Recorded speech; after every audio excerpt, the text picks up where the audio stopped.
Gimana sehat hari ini? Alhamdulillah sehat Pak. Oh iya Bima, sesuai dengan rencana kita kemarin bahwa kita akan melaksanakan kegiatan observasi bebas, Iya. di mana nanti saya sebagai supervisornya dan Bima yang melaksanakan pembelajaran. Iya. Dan sesuai kesepakatan kita kemarin juga kita akan melaksanakan tanggal berapa Bu? Tanggal 14 Oktober 2020. Berarti minggu depan Bu ya? Iya. Terus ini Bu, untuk materinya kira-kira Ibu mengambil materi apa? Mata pelajaran bahasa Indonesia Pak. Mata Indonesia ya. Terus dari materi tersebut tujuan pembelajarannya apa? Tujuan pembelajaran yang saya ambil Pak melalui kegiatan membaca buku dongeng yang dibawa anak-anak mampu memahami unsur intrinsik sebuah cerita.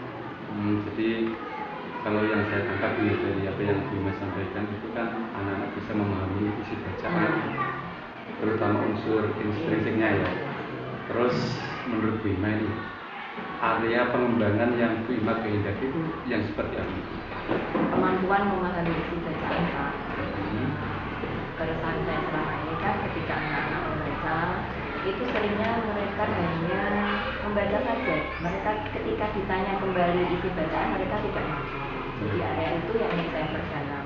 Selain itu untuk menajamkan kemampuan memahami mereka, saya harap mereka juga mampu membuat rangkuman isi bacaannya dengan poin-poin unsur intrinsik di dalamnya tadi. Ada tokoh, latar, itu mereka mampu membuat rangkuman.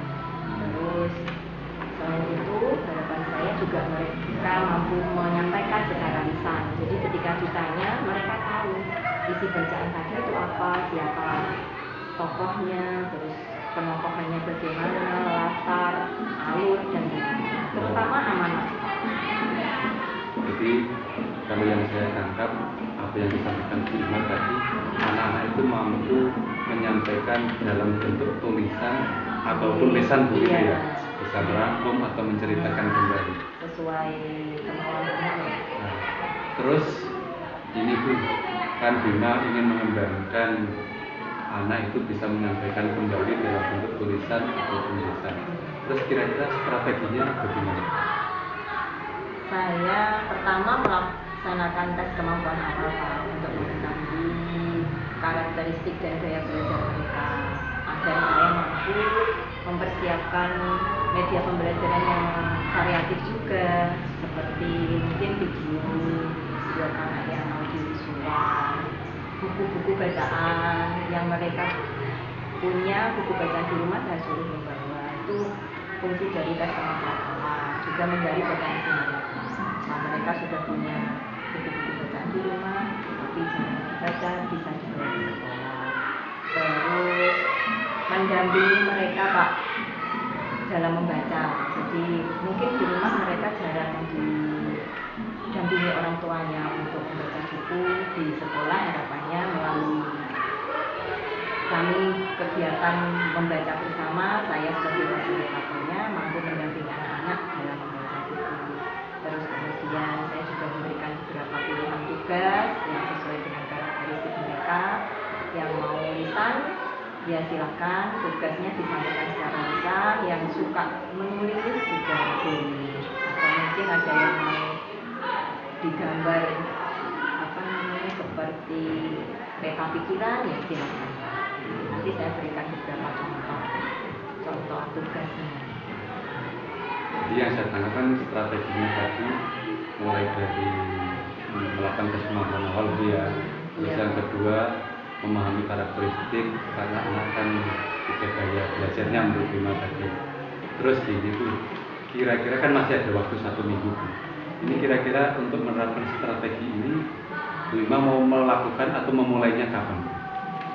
Saya mulai secepatnya Pak, mungkin buat observasi, kira-kira cari-cari video lah yang cocok seperti apa.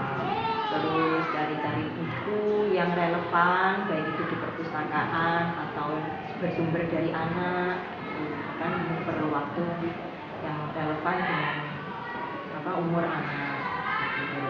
Terus saya mulai secepatnya Pak. Kalau itu sudah sudah dipersiapkan semua, akan saya segera susun modul-modulnya. Luar biasa Bu. Jadi mulai minggu depan ini Bima sudah menerapkan atau menyusun strategi yang akan dilaksanakan. Oke Bu, saya kira sudah cukup percakapan kita sebelum kita melaksanakan observasi minggu depan besok. Saya tunggu hasilnya ketika pelaksanaan observasi, semoga bisa lancar dan memberikan manfaat pada kita. Terima kasih Bu ya. Selamat. Iya.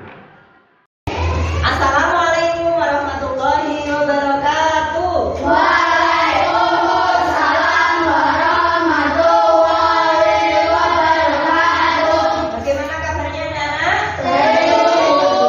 Sehat pagi PJOK ya?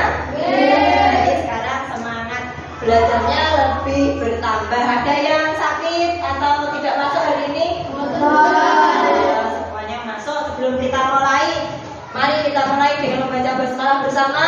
Bismillahirrahmanirrahim. Semoga pembelajaran bahasa Indonesia kita hari ini berjalan dengan lancar. Tepuk semangat.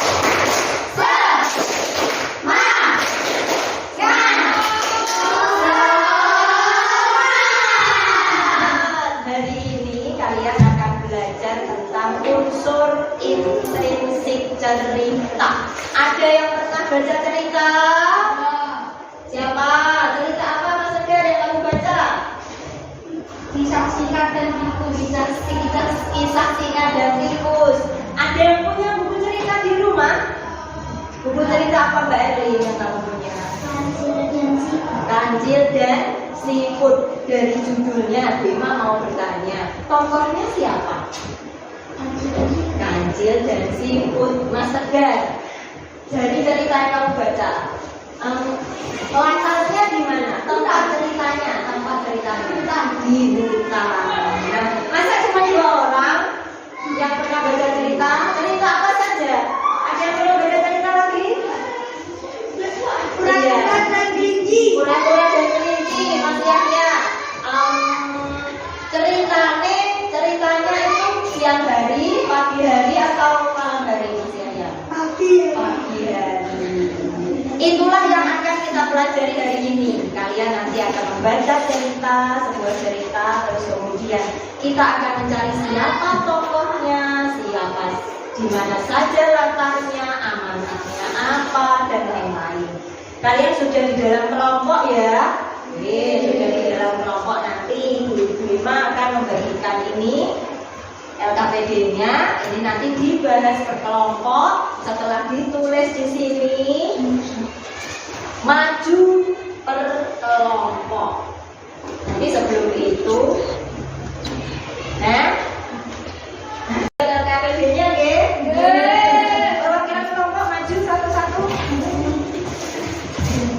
Berapa kelompokmu? 3 ya, dibagi di kelompok ya. Berapa kelompokmu? 3. Berapa kelompokmu Mbak Erwin? 3.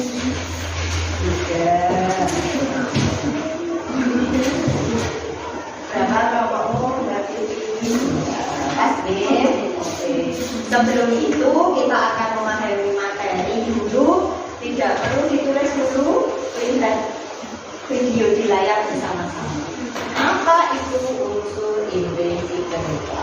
Video kali ini kita akan mempelajari tentang unsur intrinsik cerita. Dalam cerita terkandung unsur intrinsik atau unsur pembangun cerita. Unsur intrinsik cerita merupakan unsur pembangun cerita itu sendiri. Unsur intrinsik cerita meliputi tema, tokoh dan peromongan, latar, alur, amanat cerita, sudut pandang dan sebagainya. 1. Tema.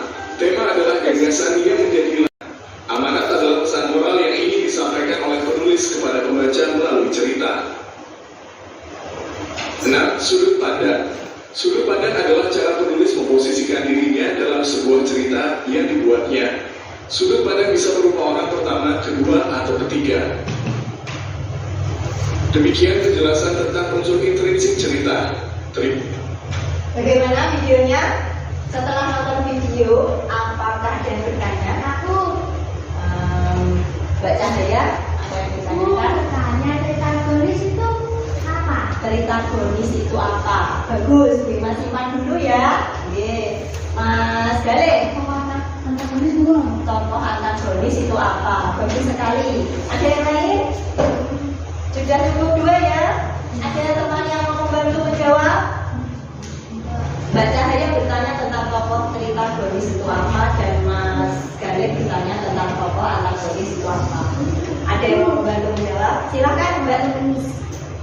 Mau bertanya atau membantu menjawab? Bantu menjawab. Silakan Mbak Erli. Tritagonis artinya netral. Bagus sekali, tepuk tangan untuk Mbak Erli. Tritagonis itu tokoh yang netral, yang tidak memihak ke tokoh baik ataupun tokoh jelek. Sekarang pertanyaannya Mas Galih yang belum terjawab. Mas Galih tadi bertanya tentang tokoh antagonis. Ada yang mau membantu menjawab? Ya, Mas Agar. Tokoh yang jahat dalam suatu cerita. Seperti itu. Benar sekali, tepuk tangan buat Mas Agar. Tepuk tangan juga buat yang bertanya. Yang bertanya juga ada proses berpikirnya. Ya, Mas Galih, tokoh antagonis itu tokoh yang jahat. Berarti ada tokoh baik dong. Tokoh baik itu berarti namanya apa? Protagonis. Jadi tokoh itu ada tiga. Protagonis itu yang baik, antagonis yang jelek, dan tritagonis itu yang netral. Oke, sekarang buka buku kalian. Buku paket halaman 33. Di situ ada cerita tentang kelinci dan burung pipit. Silakan didiskusikan dengan teman-temannya berdasarkan LKPD yang Bu Ima berikan. Nanti tulis judul ceritanya di sini, judul ceritanya apa, terus tokohnya siapa saja ditulis, terus kemudian penokohannya siapa saja ditulis. Siap ya? Ya, silakan berdiskusi. Kan?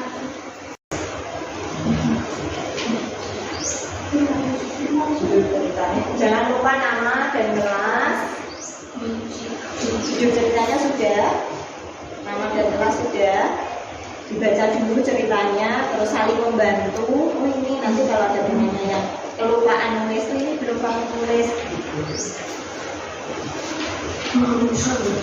Kok nangis kenapa ini? Mau jatuh. Kalau ada yang perlu ditanyakan, ditanyakan saja ya. Bu, saya belum paham namanya itu apa dulu. Penokohan itu sifatnya. Ada kata-katanya.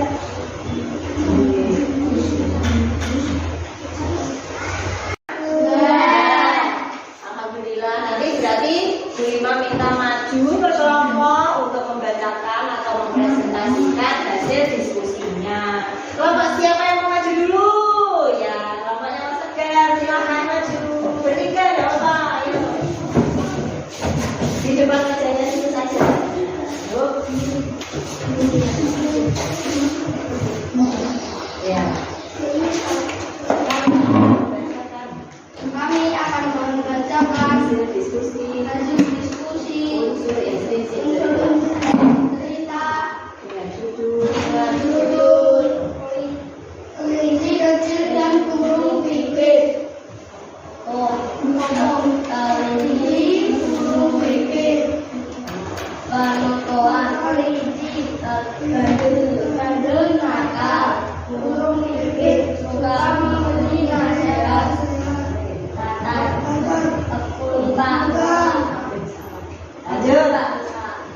Lanjut. Alurnya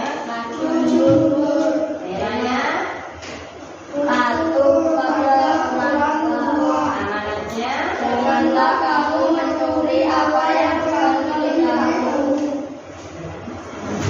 terima kasih.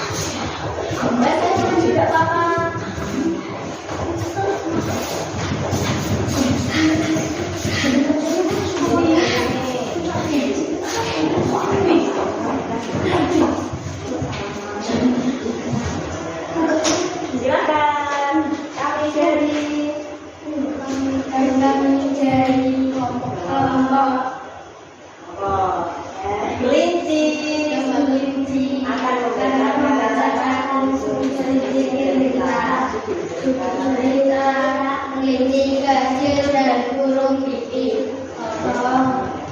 Kelinci, burung pipit. Makan kelinci dan burung pipit kematian. Rasa di hutan. Alur masyhur tema satu kepada orang tua. Amanat, janganlah kamu mencuri apa yang tidak kita miliki. Nah, itulah dari kelompok kelinci. Terima kasih. Latarnya di hutan. Bagaimana? Salah. Kenapa bisa salah? Latarnya di Dusun Pak Rusa. Ada kalimat yang menyatakan di Pak Rusa? Tolong dibacakan.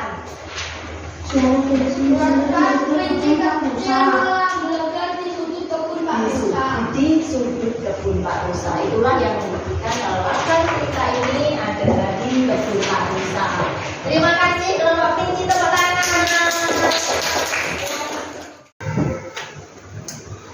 Assalamualaikum warahmatullahi wabarakatuh. Saya Sugianto, CGP Angkatan 11 dari SD Siguromulyo, Kabupaten Rembang. Pada kesempatan kali ini saya akan melaksanakan supervisi atau coaching pasca observasi, di mana saya didampingi oleh pengajar praktek saya, Ibu Dini, dan ini ada rekan sejawat saya, Ibu Ima Umayyah. Selamat pagi Bu Ima. Selamat pagi Pak Ki. Bagaimana hari ini, sehat ya? Alhamdulillah. Oh iya Bu. Untuk hari ini sebagai tindak lanjut kemarin kita kan sudah melakukan atau proses observasi di kelas Bu ya. Untuk hari ini kita akan ngobrol-ngobrol terkait apa yang telah Bu Ima laksanakan di kelas kemarin. Menurut Bu Ima Bu, kira-kira apa yang Bu Ima harapkan atau tujuan Bu Ima dari proses coaching hari ini pasca observasi ini? Harapan saya setelah ini. Dari percakapan kita hari ini. Percakapan kita hari ini. Harapan saya setelah saya coaching dengan jenengan Pak, harapan saya bisa meningkatkan kemampuan saya dalam mengembangkan pembelajaran diferensiasi maupun pembelajaran sosial emosional berdasarkan arahan dan bimbingan dari Pak Ki. Jadi kalau sesuai yang saya tangkap berarti Bu Ima mengharapkan ada proses tindak lanjut dari pembelajarannya Bu Ima gitu. Iya. Terus gini Bu, menurut Bu Ima kemarin kira-kira apa Bu yang menjadi refleksi panjenengan atau yang sudah panjenengan dapatkan dari pembelajaran kemarin? Ada yang kurang atau ada yang lebih? Iya, Pak. Kemarin kan saya menerapkan pembelajaran dengan metode diferensiasi dan sosial emosional. Kemudian anak-anak belum pernah sebelumnya melaksanakan pembelajaran itu, terus saya coba praktekkan di kelas. Alhamdulillah anak-anak antusias sekali, bisa menjadi aktif dalam belajar, tumbuh motivasi belajar dalam dirinya sendiri. Karena di pembelajaran berdiferensiasi kan anak-anak dilibatkan dalam menentukan baik topik, temanya, dan hasil akhir. Prosesnya juga mereka sendiri dilibatkan dalam penentuan. Harus jadi anak-anak merasa terlibat dalam pembelajaran itu, tumbuh motivasi sendiri dalam dirinya sehingga lebih semangat dalam belajar. Terus untuk sosial emosionalnya, karena mereka itu ya Pak belum pernah sebelumnya. Jadi Bu ini kenapa kok harus disuruh seperti ini, apa tahu seperti itu. Terus saya terangkan tujuannya, dan di awal-awal memang masih bingung Pak, tapi setelah saya terangkan tujuannya, terus anak-anak juga mempraktekkan, mereka sedikit sudah bisa merasakan manfaat dari pembelajaran sosial emosional itu Pak. Jadi yang saya tangkap dari apa yang Bu Ima sampaikan, banyak perubahan dari peserta didik Bu ya, utamanya perubahan yang positif. Terus menurut Bu Ima, kira-kira pembelajaran Bu Ima kemarin sudah merasa sudah sesuai dengan harapan atau sudah sesuai dengan ekspektasi Bu Ima, atau ada yang kurang? Yang namanya proses tetap harus ada yang perlu dievaluasi Pak. Kalau disuruh berapa persennya mungkin sekitar 75-80% terlaksana dengan baik. Tapi memang perlu ada yang perlu diperbaiki, terutama dalam membiasakan biar lebih rutin memakai metode itu sering, jadi anak-anak terbiasa dengan metode itu sehingga penerapannya bisa lebih efektif Pak dan berdampak pada kemajuan belajar mereka. Jadi yang saya tangkap tidak bisa serta-merta 1 kali 2 kali langsung anak terbiasa gitu. Iya. Nah, sesuai yang Pak Jenang sampaikan tadi Bu, ada menyebutkan angka 75%. Berarti kalau misalnya ditarik, kalau posisi ideal itu 10, tidak ideal itu 1, kira-kira berarti dianggap berapa Bu tadi? 7,5 sampai 8 Pak. Kira-kira Bu Ima punya rencana untuk menaikkan levelnya itu? Iya Pak. Di angka berapa Bu kira-kira? Angka 9 Pak, insya Allah. Semoga saja dengan memperbaiki, dengan evaluasi pembelajaran kemarin, terus kemudian diperbaiki untuk pembelajaran berikutnya. Berarti terus kira-kira Bu, apa saja atau kiat-kiat apa saja yang akan Panjenengan laksanakan untuk menaikkan level itu? Oke. Yang pertama Pak, perlu kesepakatan kelas, bukan hanya di kelas gitu, tapi pada pembelajaran itu, fokus di pembelajaran itu, terus berfokus pada tujuan. Jadi saya dan anak-anak menetapkan target, kita mau ini, jadi biar fokus pada tujuan. Kalau ini belum tercapai, mari kita ulangi bersama-sama. Terus kemudian keteraturan kelas itu tadi dibentuk dengan kesepakatan pembelajaran kelas pada saat itu. Itu rencana saya. Ada kesepakatan kelas Dan fokus untuk penunjang keteraturan suasana kelas itu. Terus ini Bu, kira-kira untuk mencapai target tersebut siapa saja Bu yang akan Panjenengan libatkan untuk minta dukungan lah sebagai penunjang pembelajaran yang ingin dicapai? Karena ini pembelajaran diferensiasi ya Pak, yang pasti murid akan saya libatkan sebanyak-banyaknya. Terus saya juga berperan mendampingi mereka, mengarahkan mereka untuk menentukan target yang mereka inginkan. Terus kemudian peran sekolah juga sangat penting, terutama dalam menyiapkan perlengkapan dan alat-alat yang dibutuhkan seperti LCD, laptop, dan sinyal internet itu juga sangat penting. Rekan sejawat juga penting Pak, untuk praobservasi Pak, di awal untuk melihat profil anak ini seperti apa, rekan sejawat juga sangat diperlukan. Kepala sekolah juga diperlukan untuk memberikan bimbingan secara sosial maupun emosional kepada saya. Jadi yang saya tangkap dari apa yang Panjenengan sampaikan tadi, ada pemahaman tentang karakteristik peserta didik. Terus kedua ada dukungan dari sekolah, dari moral maupun material termasuk sarana dan prasarana tadi Bu. Ya Bu. Terus kira-kira Bu, targetnya kapan Bu untuk mencapai itu semua Bu? Iya Pak. Kalau dari pembelajaran terus saya evaluasi 2 minggu setelah pembelajaran Pak, insya Allah 2 minggu ke depan, seminggu paling cepat. Minggu depan insya Allah akan segera saya rancang atau saya perbaiki pembelajaran saya kemarin. Terus untuk pembelajaran ke depannya ada pengembangan yang ingin Ibu terapkan kepada peserta didik. Selain mungkin ya Pak, menambah diferensiasi dalam konten saya Pak. Jadi anak-anak biar kadang kan untuk tidak hanya satu anak itu bisa memiliki 3 jenis tipe pembelajar bapaknya. Mungkin saya akan lebih memperbanyak konten pembelajaran saya. Ya, stimulasi daya pikir mereka, stimulasi motivasi mereka untuk belajar. Terima kasih Bu dari perbincangan kita hari ini. Ini saya sampaikan di sini dari catatan saya. Yang pertama harus ada pemahaman tentang karakteristik peserta didik Bu ya, untuk pengembangan pembelajaran berdiferensiasi. Terus yang kedua ini harus ada dukungan dari pihak sekolah, teman sejawat, bahkan dari siswa itu sendiri, dan tidak hanya dukungan berbentuk moral, tapi juga terus ada materialnya juga Bu. Betul Pak.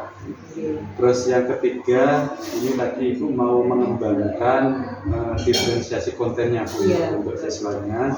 Terus yang keempat, target Ibu adalah 1 minggu atau 2 minggu ke depan untuk melaksanakan apa yang menjadi rencana tindak lanjut Bu. Iya, paling lambat 2 minggu. Terima kasih Bu. Demikian obrol-obrol kita pada kesempatan kali ini. Kita akan ngobrol lagi kira-kira ya 2 minggu lagi setelah Bu Ima melaksanakan apa yang menjadi rencana tindak lanjut. Oke, Pak. Semoga sukses dan jangan bosan-bosan untuk kita saling berbagi Bu ya. Oke, siap. Terima kasih. Selamat beraktivitas kembali. Assalamualaikum warahmatullahi wabarakatuh. Waalaikumsalam warahmatullahi wabarakatuh. Bapak Ibu, demikian tadi percakapan saya dengan Ibu Ima Umayyah terkait dengan apa yang kita laksanakan ketika observasi kemarin. Semoga apa yang direncanakan Bu Ima sebagai rencana tindak lanjut bisa dilaksanakan dan memberikan manfaat atau dampak yang signifikan terhadap kepemimpinan murid. Terima kasih. Wassalamualaikum warahmatullahi wabarakatuh. Waalaikumsalam warahmatullahi wabarakatuh.